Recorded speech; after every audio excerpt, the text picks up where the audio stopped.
ओम श्री गणेशाय नमः। श्री शिवाय नमस्तुभ्यम। आज इस वीडियो में जानेंगे 2024 संकट चौथ व्रत, जिसे तिलकुटा चौथ, तिल चौथ, संकटा चौथ अलग अलग नाम से जाना जाता है। वीडियो में जानेंगे कैसे इसकी पूजा विधि है, गुरुजी द्वारा बताए गए उपाय, नियम और चंद्रोदय का समय, पूजा का शुभ मुहूर्त, पूरी जानकारी वीडियो में आपको बतलाई जाएगी।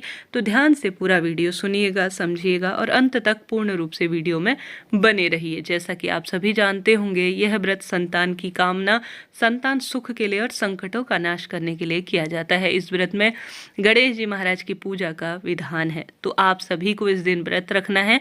पहली बार व्रत रखना चाहते हैं तो भी इस व्रत को जरूर से शुरू कीजिएगा। यह व्रत सब सुखों को प्रदान करने वाला है। जैसे कि इस व्रत में गेहूं की महत्वता बहुत अधिक है, तो हम सभी पूजा के स्थल पर गेहूं ही विराजमान करेंगे शुभ फलों की प्राप्ति के लिए। आप चाहें तो चावल का प्रयोग कर सकते हैं। इस व्रत में काले तिल या सफेद तिल की महत्वता और गेहूं की महत्वता बहुत अधिक कही गई है। तो पूजा के स्थल पर आप सभी जो है सबसे पहले एक लाल या पीला कपड़ा इस तरह से विराजमान कर लीजिए और उस स्थान पर आप सभी आवश्यक रूप से गणेश जी की कोई प्रतिमा, फोटो, मूर्ति विराजमान कर लीजिए। अगर आपके पास है तो ठीक है, नहीं तो आप सुपारी से भी बना सकते हैं। कई भक्तजनों के यहाँ यह व्रत सुबह के समय पूजन किया जाता है, कथा इत्यादि सुनी जाती है। कई भक्तजनों के शाम को और कई 11-12 बजे के आसपास किए जाते हैं। तो अपने परिवार के अनुसार आप चीज़ें देख लीजिएगा। इसके साथ ही सबसे पहले आप सभी को एक जल का लोटा लेना है, जिस पर स्वास्तिक बना लीजिए और मुख पर मौली बांध लीजिए और उस कलश के अंदर आप सभी थोड़ा सा गेहूं डाल दीजिए, साथ ही एक दुर्वा और थोड़ा सा काले तिल आप डाल दीजिएगा। इसी से आप सूर्य देवता को भी अर्घ देंगे, इसी से आप चंद्र देवता को भी अर्घ देंगे। ठीक है। अब यह हम गणेश जी महाराज के दाहिने तरफ रख देंगे। इस व्रत में कलश स्थापना नहीं की जाती है। साधारण सरल तरीके से इस तरह से जो है कलश को ही पूर्ण रूप से भगवान जी के आवाहन के स्वरूप में किया जाता है। 2024 में 29 जनवरी के दिन यह व्रत किया जा रहा है। बहुत शुभ संयोग हो रहे हैं। इस दिन चंद्रोदय का समय 8:52 के आसपास रहेगा। ठीक है, यह चीज़ें नोट करते हुए चलिएगा। अब जिस भी स्थान पर आप पूजन कर रहे हैं, अपने परिवार के अनुसार अगर आपके यहाँ रंगोली इत्यादि बनाते हैं तो वह आप सभी बना लीजिए या स्वास्तिक वगैरह बना लीजिए। और साथ ही सबसे पहले किसी भी पूजा पाठ में आप सभी दीपक प्रज्वलित करेंगे। दीप देवता हमारी पूजा के साक्षी होते हैं। तो मैंने एक साफ सुथरा सा बर्तन ले लिया है। आप चाहें तो कोई जो है चावल का आसन देकर या किसी बर्तन के ऊपर घी का दीपक लगा लीजिए, गोलबाती का। मैंने इस तरह से दीप प्रज्वलित कर लिया है। अब मैं संकल्प लूँगी। आप भी अगर पूर्ण पूजा करना चाहते हैं तो इस तरह से संकल्प लीजिए। अपने हाथ की हथेली में गेहूँ, और आज के दिन गेहूँ की महत्वता है, तिल की महत्वता है, तो वह रख लीजिए, पुष्प रख लीजिए, अपना नाम गोत्र बोलें, अपने कुल देवी देवता, अपने पितृ इष्ट देवी देवता, गणेश जी महाराज, सभी देवताओं का आवाहन करें कि प्रभु मैं आज की यह पूजा करने जा रही हूँ, मेरी पूजा को संपन्न करें। इस तरह से कहते हुए आप संकल्प का जो आपने हाथ में लिया है उसे जमीन पर छोड़ दीजिए।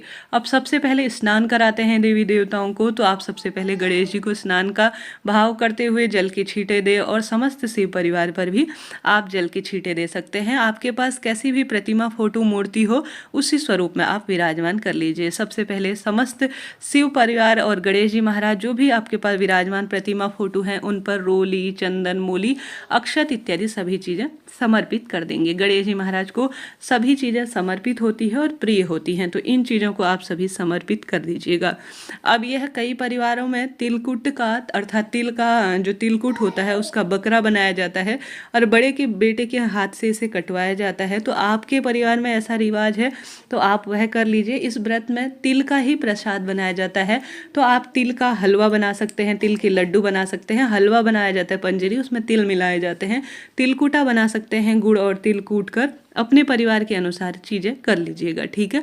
अब हमने सबसे पहले जो हमारे पास कलश देवता है उसमें भी रोली, चंदन, मूली, अक्षत छिड़केंगे, समर्पित करेंगे। और साथ ही जो हमने दीपक देवता दीप प्रज्वलित कर रखा है उसमें भी रोली, चंदन, मूली इत्यादि छिड़क लेंगे, अर्थात उन्हें समर्पित कर देंगे।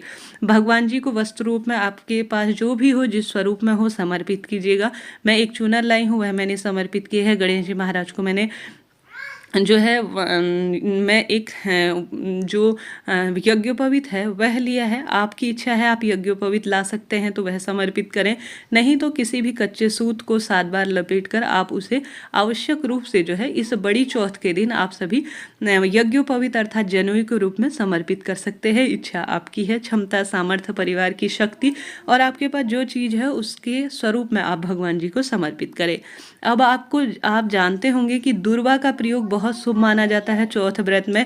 तो आप 11, 21, 51 जितने भी आपके पास क्षमता सामर्थ्य अनुसार आप एक बंडल में या एक सुंदर स्वरूप में, एक पुंज स्वरूप में गणेश जी महाराज को दुर्वा समर्पित करना चाहते हैं तो ओम श्री गणेशाय नमः कहते हुए समर्पित करें। साथ ही आवश्यक रूप से आप सभी विशेष तौर पर सुपारी और जो लौंग, इलायची, कहने का अर्थ है तांबुल स्वरूप में गणेश जी को समर्पित करें। यह श्रेष्ठ उपाय के रूप में जाना जाता है और गणेश जी को बहुत अधिक प्रिय है, तो आप यह कार्य भी कर सकते हैं। आपकी इच्छा शक्ति सामर्थ्य अनुसार है। निरंतर मंत्रों का जाप करें, प्रभु स्मरण करें, पुष्प समर्पित करें और भगवान जी को भी पुष्पों की माला इत्यादि समर्पित करते हैं या आपके क्षेत्र में जो पुष्प इत्यादि है वह भी समस्त भगवान जी को समर्पित करें। इस तरह से आप सभी साधारण सरल सी पूजा करें। अब तिल से संबंधित इस दिन तिल के लड्डू, तिल का प्रसाद, तिल से संबंधित कोई भी वस्तु भगवान जी को भोग लगाई जाती है गणेश जी महाराज को, और इसे ही प्रसाद स्वरूप में सबसे पहले ग्रहण किया जाता है। इससे ही व्रत खोला जाता है।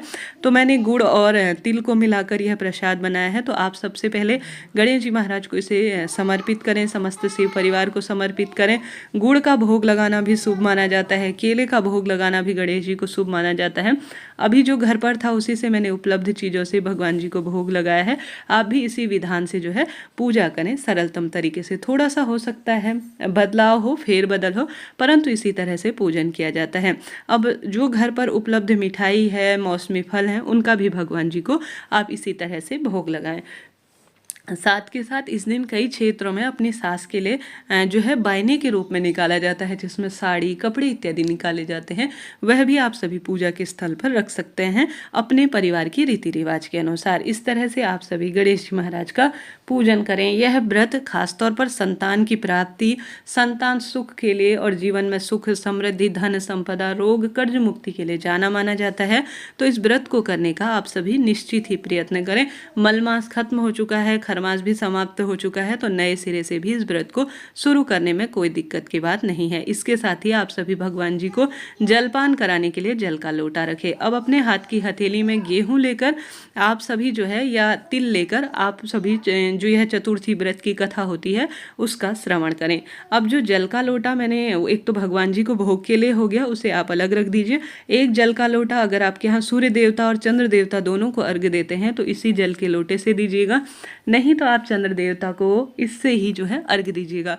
इसमें चाहें तो आप दूध मिला लें और जो है सफ़ेद फूल मिला लें। मेरे पास अभी सफ़ेद फूल उपलब्ध नहीं था जब वीडियो में बना रही थी, तो मैंने लाल फूल, पीले फूल का ही इस्तेमाल किया है। तो आप भगवान जी के लिए जो है इस दिन सफ़ेद चीज़ों की महत्वता कही गई है, तो आप जो है सफ़ेद चीज़ों का ही प्रयोग कर कर चंद्र देवता को अर्घ्य दें। अब व्रत में जो सुने गए गेहूं या चावल लिए हैं अपने हाथ में, उन्हें जो है आप अपने आंचल में भी बांध सकते हैं, पल्लू में बांध सकते हैं, किसी कागज़ में अपने ही स्थान पर रख सकते हैं, या किसी जो है स्थान पर, पूजा के स्थान पर ही रखकर इसी से भगवान जी को अर्घ्य दे। देखिए सास की इस तरह से जो है आप 5 चीज़ें ले लीजिए, रुपया ले लीजिए और समस्त चीज़ें रखकर अपनी सास को तिलकुटा देकर आप सभी उनसे आशीर्वाद ले सकते हैं, अगर इस तरह से आपके परिवार में किया जाता है। तो इस तरह से यह व्रत किया जाता है। तो आप सभी भी इस व्रत को करें और प्रभु आराधना के लिए तैयार हो जाएं। अब अंत में हम सभी आरती करेंगे। आरती करने के लिए आप चाहें तो दूसरा दीपक प्रज्वलित कर लीजिए,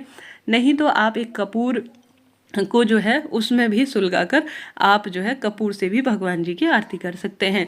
साथ के साथ कई भक्तजनों के यहाँ क्या किया जाता है कि आवश्यक रूप से एक छोटे से जो है हवन स्वरूप में किया जाता है, जिसमें गुड़ और तिल चटकाए जाते हैं। ऐसी मान्यता है जितने तिल चटकते हैं वैसे वैसे संकट कटते हैं। तो आपके यहाँ ऐसा रिवाज है तो आप छोटे जो है सुंदर स्वरूप में काले तिल और गुड़ मिश्रित कर कर और थोड़ा सा हवन सामग्री के साथ छोटा सा यज्ञ हवन कर लीजिएगा अपनी क्षमता सामर्थ्य अनुसार। हमारे परिवार में ऐसा नहीं किया जाता है, तो मैं सिर्फ आपको जो है बताने समझाने का प्रयत्न कर रही हूँ। अगर आपके यहाँ ऐसा किया जाता है तो आप निश्चित ही यह कार्य कर लीजिएगा। बहुत असीम कृपा। हवन करना वैसे भी हर कार्य में शुभ माना जाता है, बहुत श्रेष्ठ माना जाता है। प्रयत्न करें, आप सभी करें, इस तरह से कार्य करें। अब आप सभी पूर्ण रूप से भगवान जी की आरती कर लीजिए, भूल चूक के लिए क्षमा प्रार्थी हो जाइए। गणेश जी महाराज की कथा सभी को आती है, वह कथा आप सभी कहें सुने। अब जो है पूजा के स्थल पर आप सभी जो भी चीज़ें ली हैं 3 बार आप उनमें से जल घुमा दीजिए। यह जल शीतलीकरण के स्वरूप में कहा जाता है। इस तरह से आप सभी को साधारण सरल सी पूजा कर लेनी है। अंत में भूल चूक के लिए क्षमा प्रार्थी हो जाए। गणेश जी महाराज से कहे कि प्रभु मेरे जीवन को सफल बनाए, धन संपदा रोग कर्ज मुक्ति दे और परिवार में सुख सौभाग्य का वरदान दे। ऐसी प्रार्थना करते हुए आप पूर्ण रूप से क्षमा प्रार्थी होते हुए जो भी आपके पास रुपया है आप भगवान जी को समर्पित करें। पूजा में हुई भूल चूक के लिए क्षमा प्रार्थी और जो चीज़ हम नहीं ला पाए हैं उसकी क्षतिपूर्ति के लिए यह होता है। इस तरह से यह जानकारी थी। वीडियो उपयोगी रहा हो, संपूर्ण जानकारी आपको अच्छी लगी हो तो लाइक करें, शेयर करें, सब्सक्राइब करें। जय श्री गणेश जी महाराज।